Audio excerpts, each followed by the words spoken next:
L'indice CAC 40 termine la séance sur note négative sur fond d'inquiétude concernant la Chine avec de nouveaux confinements et des inquiétudes concernant le durcissement de la politique monétaire aux États-Unis et en Europe.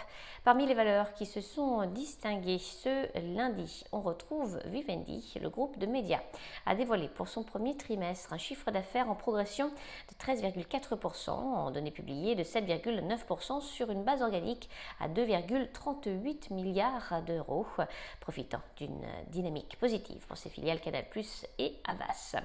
Bolloré, le groupe diversifié, a fait part pour le premier trimestre d'un chiffre d'affaires en progression de 33% en données publiées et de 28% sur une base organique à 5,7 milliards d'euros, porté par un rebond de ses activités de transport et de logistique. Engie, le groupe d'énergie, a de son côté bénéficié d'une note d'analyste positive.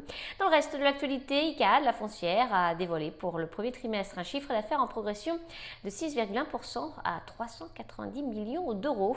Saint-Gobain, le spécialiste des matériaux, et le groupe turc d'Alzan ont signé de leur côté un accord de co-entreprise en vertu duquel ils fusionneront leurs activités de plâtre et plaques de plâtre en Turquie.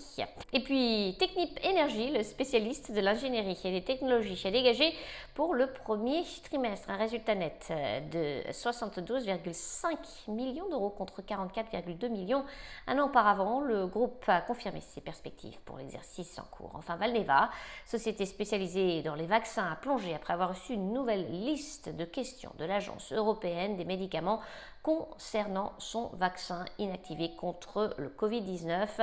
Celle-ci inclut des demandes de soumission de nouvelles données, de justification supplémentaire d'une autorisation conditionnelle de mise sur le marché. À New York, Sabrina Kegliesi pour Trading Central. Je vous souhaite une très belle fin de journée à tous. À demain.